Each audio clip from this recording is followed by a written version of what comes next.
मेरे प्यारे दोस्त बच्चों, फिर से आपके सर आपके सामने। बच्चों, आज हम पढ़ेंगे प्लैंक्स क्वांटम थ्योरी। कैसे लाइट के पास ड्यूअल नेचर होता है। वेव नेचर हम लोग पढ़ चुके हैं इलेक्ट्रोमैग्नेटिक वेव थ्योरी में, लेकिन लाइट के पास पार्टिकल नेचर भी होता है, ये बताया हमारे प्लैंक बाबू ने।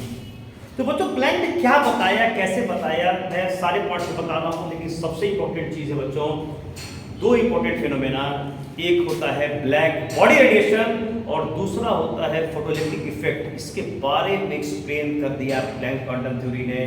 बच्चों, कैसे, तो उसको जानने के पहले बने रहे मेरे साथ। सबसे पहले हम जानना चाहेंगे प्लैंक क्वांटम थ्योरी के मेन पॉइंट्स को। बच्चों, इसके मेन पॉइंट्स क्या थे ये हम देखते हैं।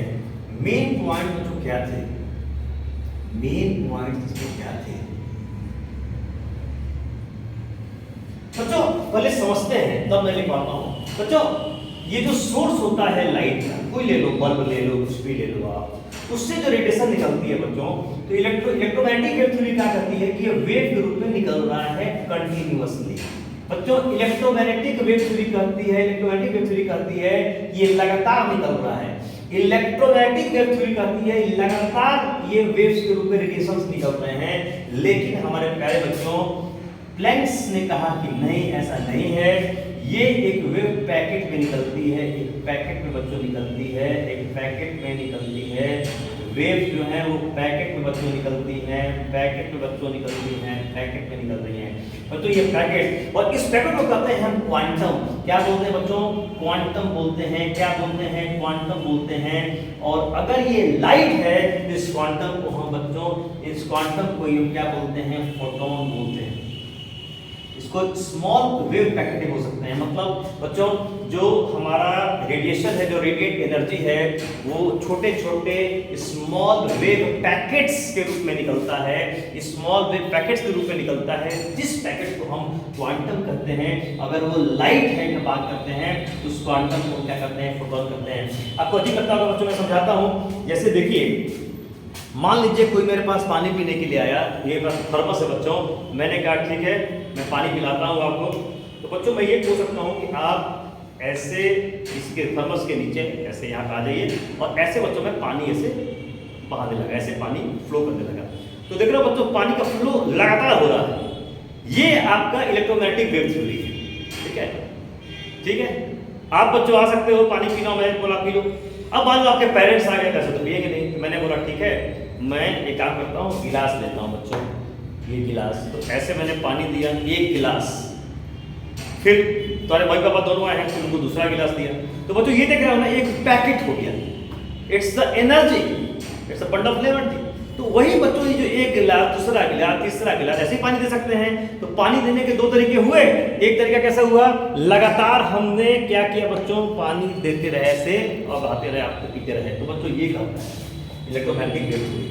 तो दूसरा कहता है स्मॉल स्मॉल पैकेट में, एक गिलास, दूसरा गिलास, तीसरा गिलास, ऐसे ही बच्चों।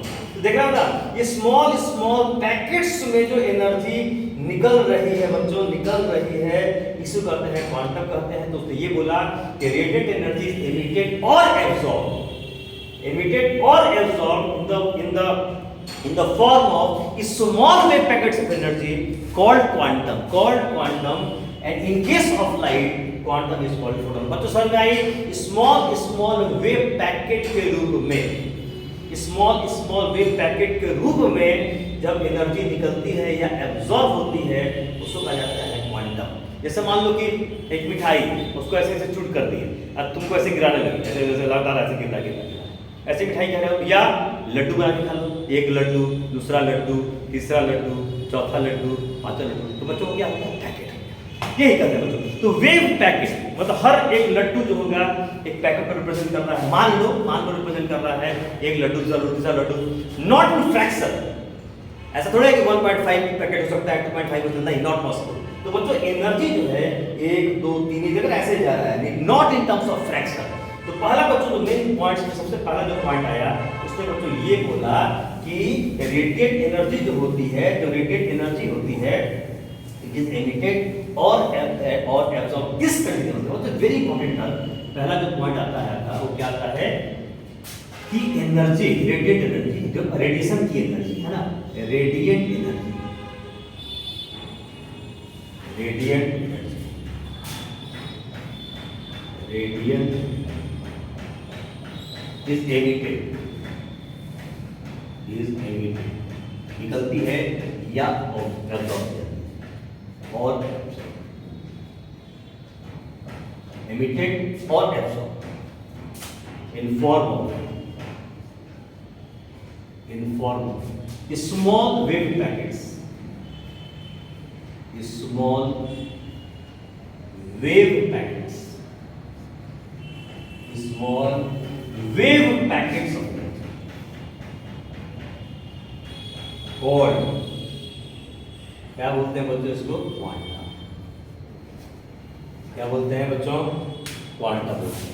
क्या बोलते हैं? क्वांटा। रेडिएंट एनर्जी जो है वो इमिट की जाती है या एब्जॉर्ब की जाती है in form of small wave packets of energy. इसको क्या करते हैं? क्वांटा करते हैं। क्या करते हैं? Quanta. Quanta, quanta is the plural of quantum. Plural form बच्चों, ऐसे तो क्वांटम होता है, quantum, quantum, quanta, quanta is the plural form, is the plural form, the plural बहुवचन है, the plural form of quantum, of okay बच्चों। in case of light, अगर हम बात करते हैं लाइट पर, in case of light, in case of light, quantum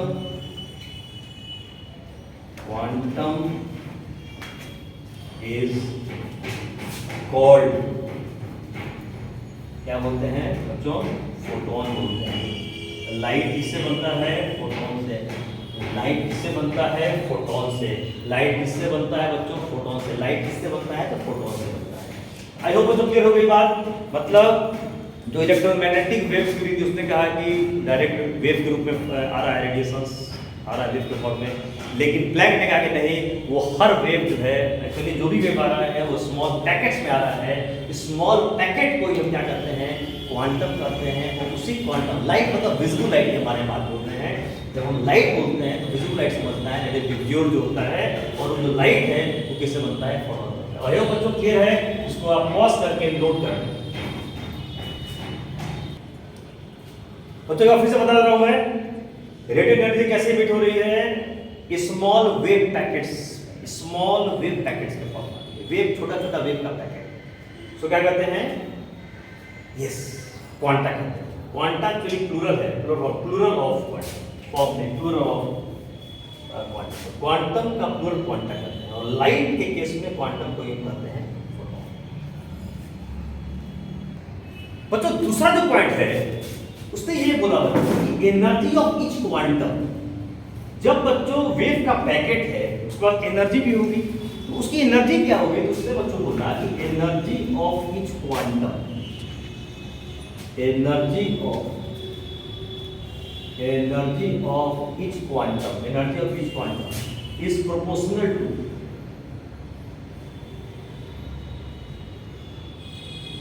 is proportional to frequency, frequency of radiation.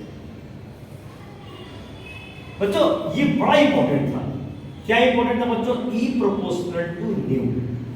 बच्चों फ्रीक्वेंसी, जितना फ्रीक्वेंसी हाई उतनी एनर्जी भी हाई। जितनी हाई फ्रीक्वेंसी अगर बढ़ाएंगे तो एनर्जी बढ़ जाएगी। तो जो फोटोन, जिस फ्रीक्वेंसी की लाइट हम यूज कर रहे हैं, रेड यूज कर रहे हैं, येलो यूज कर रहे हैं, जिसका बच्चों हम यूज कर रहे हैं, जितनी ज्यादा उसकी फ्रीक्वेंसी होगी उतनी ज्यादा उसकी क्या होगी? एनर्जी होगी। और बच्चों यहाँ से आया कि वेव पैकेट की एनर्जी E बराबर h। तो बच्चों समझ लो आप कि जैसे ये सोर्स है और ऐसे ऐसे ये वेव पैकेट के रूप में निकल रहा है रेडिएशन। तो बच्चों ये अगर हम कहते हैं कि फोटोन है, क्या बोलते हैं बच्चों? ये कहते हैं कि अगर ये फोटोन है तो हर फोटोन, याद रखेंगे बच्चों, अगर यहाँ मान लेते हैं, अगर मान लेते हैं कि ये रेड कलर निकल रहा है, मान लो तो रेड कलर निकल रहा है, तो रेड कलर में जो फोटॉन्स आ रहे हैं तो उनकी एनर्जी कितनी होगी? हर फोटोन की एनर्जी कितनी होगी? h। तो बात समझ में आ रही है। अगर मैंने कहा कि रेड कलर अगर निकल रहा है तो रेड कलर की फ्रीक्वेंसी के लिए, रेड कलर किससे बना है? लाइट से, राइट। तो लाइट में जो रेड कलर है वो फोटोन से बने होंगे, और हर फोटोन की जो एनर्जी होगी वो कितनी होगी? h होगी। तो मान लो बच्चों अगर n फोटॉन्स निकले तो एनर्जी कितनी होगी? h हो जाएगी। अगर मान लो येलो कलर निकला तो येलो कलर के लिए फ्रीक्वेंसी हो जाएगी। अगर मान लो ब्लू कलर निकला तो ब्लू कलर के लिए फ्रीक्वेंसी हम ले लेंगे। तो वही बच्चों बोल रहा है कि जितना ज्यादा फ्रीक्वेंसी, जितना हायर द फ्रीक्वेंसी है एनर्जी, तो फ्रीक्वेंसी चेंज करेगा, एनर्जी भी क्या कर जाएगी? चेंज कर जाएगी। ये बच्चों, और आपने पढ़ा था, याद करिए, आपने पढ़ा था न्यू बराबर मैंने पढ़ाया था बच्चों c बटा लैम्बडा होता है, और अगर लैम्बडा ज्यादा होगा तो फ्रीक्वेंसी क्या होगी? कम होगी। आज बच्चों मैंने बताया था डिफ्यूजन वाला फार्मूला आपको याद है बच्चों? बताया था, है ना। तो रेड कलर का वेवलेंथ जो होता है वो सबसे ज्यादा होता है, याद करिए 3800 से 7600। इसका ज्यादा अगर वेवलेंथ होगा तो फ्रीक्वेंसी क्या होगी? इसकी कम होगी। तो अगर फ्रीक्वेंसी कम होगी इसकी एनर्जी भी क्या कम होगी। और अगर बात करते हैं बच्चों वायलेट कलर की, ठीक है, तो 3800 7600, तो विजिबल रीजन में इसका वेवलेंथ क्या होता है? कम होता है ना। ये 3800 एंगस्ट्रॉम था, याद करिए 3800 एंगस्ट्रॉम, और ये बने बच्चों क्या था? 7600 एंगस्ट्रॉम। तो 3800 एंगस्ट्रॉम जब इसका है तो ये देखो ये कम हो, फ्रीक्वेंसी क्या हुई? ज्यादा हुई। जो ज्यादा फ्रीक्वेंसी ज्यादा तो एनर्जी भी क्या हुई? ज्यादा हुई। तो यही बच्चों फंडा है। तो हर फोटोन जिस कलर के लिए फोटोन्स निकल रहे हैं, जिस कलर के लिए फोटोन्स निकल रहे हैं, जिस कलर के फोटोन्स निकल रहे हैं, उन फोटोन्स की एनर्जी कितनी होगी? तो प्रत्येक फोटोन की एनर्जी कितनी हो रही है? h।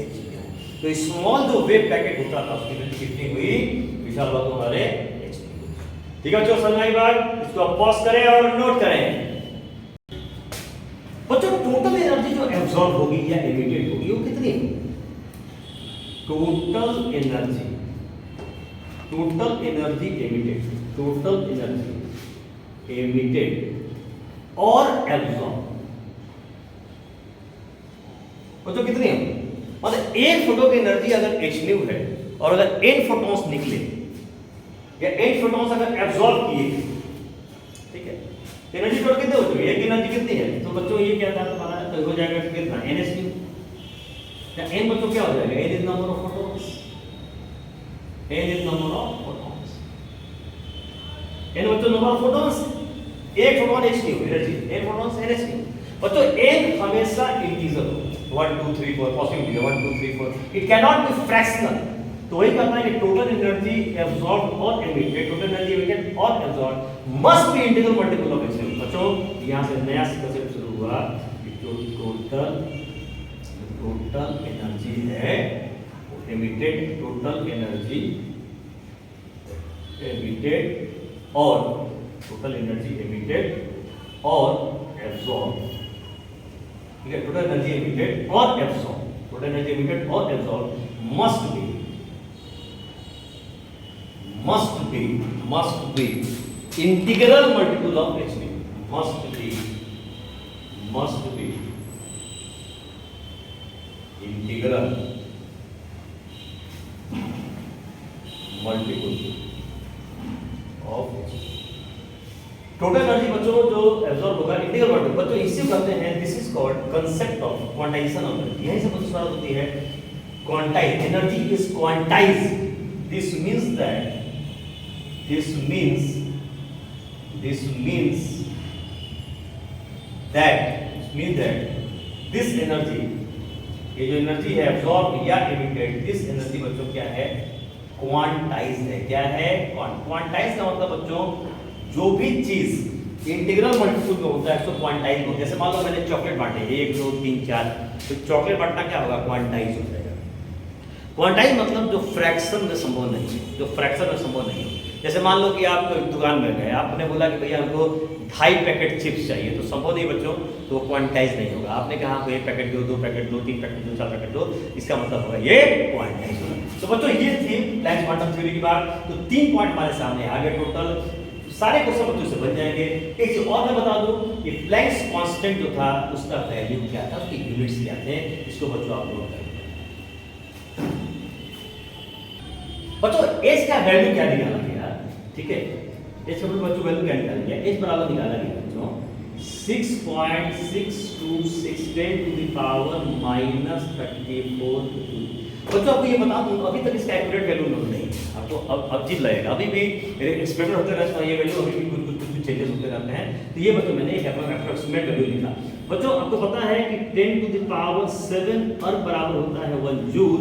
यहाँ अगर पुट करें हम, ये हो जाएगा h बराबर 6.626 10 टू द पावर माइनस, यहाँ जाएगा -37 इंटू हो जाएगा कितना 10 टू द पावर कितना हो जाएगा विशाल 7 अर्ग सेकेंड।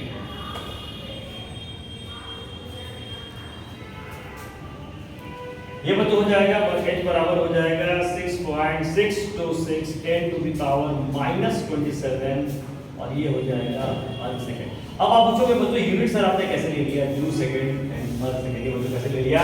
तो बच्चों ये मैंने लिया कैसे, अगर आप ध्यान से समझो, ये बच्चों कैसे लिया, देखो E बराबर बच्चों क्या था, h न्यू था, ठीक है, h न्यू था, है ना। और बच्चों h बराबर क्या हो जाएगा, आप बोलोगे सर E बटा न्यू हो जाएगा। तो बच्चों यही से हम निकाल देंगे, unit of h, unit of h क्या हो जाएगा बच्चों, इसका यूनिट क्या हो जाएगा, जूल या अर्ग जो भी ले लो, और न्यू क्या होता है पर सेकंड होता है, ये हो जाएगा बच्चों जूल सेकंड आ गया। और अगर हम एनर्जी का यूनिट अर्ग लें, ये क्या हो जाएगा यूनिट ऑफ h बराबर अर्ग, ठीक है, और ये हो जाएगा बच्चों पर सेकंड, हो जाएगा पर सेकंड, ये हो जाएगा बच्चों अर्ग सेकंड। ओके बच्चों, ये थी हमारी बच्चों प्लैंक्स क्वांटम थ्योरी की बातें। तो हमने सारे बच्चों पॉइंट्स पढ़ लिए, ठीक है। आई होप बच्चों आपको तो क्लियर हो गया होगा। यहाँ पे तो मैंने क्या क्या देखा होगा, ये 10⁻7 अर्ग बराबर 1 जूल होता है, तो ये 1 जूल है, तो मैंने 10⁻7 अर्ग रख दिया, और ये सेकंड है ही बच्चों यहाँ पर, ठीक है, यहाँ पर आप देख रहे हो, ठीक है, यहाँ पर रख दिया छोटी वैल्यू से, सेकंड ऑलरेडी था ही, तो -34 और +7 -27 हो गया, ठीक है, ये बच्चों आ जाएगा, ठीक है। तो एनर्जी की वैल्यू, एनर्जी इसमें मैंने यहाँ पे जूल में लिया था वैल्यू, यहाँ अर्ग में लिया, तो h कितना हो जाएगा 6.626 10 to the power -34 joule second, और एक बराबर आ गया 6.626 10 टू द -27 अर्ग सेकेंड। तो ये दोनों वैल्यू का जरूर याद रखेंगे, इससे बहुत सारे क्वेश्चन हमारे बनेंगे। तो बच्चों कहानी की शुरुआत कहाँ से हुई थी, मैंने ये कर दिया कि जो इलेक्ट्रोमैग्नेटिक वेव थ्योरी बोल रही थी कि जो रेडिएशंस हैं वेव के फॉर्म में आ रहे हैं कंटिन्यूअसली, बच्चों प्लैंक ने कहा कि नहीं, प्लैंक ने कहा कि नहीं, स्मॉल स्मॉल वेव पैकेट के रूप में आ रहे हैं, और हर वेव पैकेट की एनर्जी कितनी होती है, h न्यू होती है। In case of visible light, light is made up of photons, जहां क्वांटम में बात करते हैं, लाइट के केस में वो फोटॉन हो जाता है, और हर फोटॉन की एनर्जी कितनी होती है, h न्यू होती है। आई होप बच्चों याद हो गया होगा बिल्कुल कि जो हमारा रेडिएशन निकल रहे हैं, अगर ध्यान से आप बल्ब को देखो तो आपको दिखेगा नहीं वैसे, बट एज्यूम करो कि वो पैकेट में आ रहा है, h new 2h nu 3h new, ऐसे एनर्जी आपको मिल रही है, मतलब जो बल्ब से रेडिएशन निकल रहे हैं 1h nu 2h nu 3h new ऐसे, ठीक है। ये बच्चों फैक्ट है। और जो टोटल एनर्जी होगी हमेशा क्या होगी बच्चों, क्वांटाइज होगी। क्वांटाइज करने का मतलब है कि जो h new 2h nu 3h nu 4h new मतलब फ्रैक्शन में संभव नहीं है, हमेशा इंटीग्रल में होगा। बच्चों जो डिसकंटिन्यूअस कहने का सेंस था, उसका सेंस यही था कि it can not be in fraction 1h nu, it can not be 1.1h nu, it can not be 2.2h nu, no, it can only be 1h nu 2h nu 3h nu 4h nu. ये बच्चों था डिसकंटिन्यूअसली कहने का मतलब। तो बच्चों I hope इसको आप पॉज करके नोट कर लें। आई होप ये वीडियो पसंद आया होगा। बहुत बहुत धन्यवाद।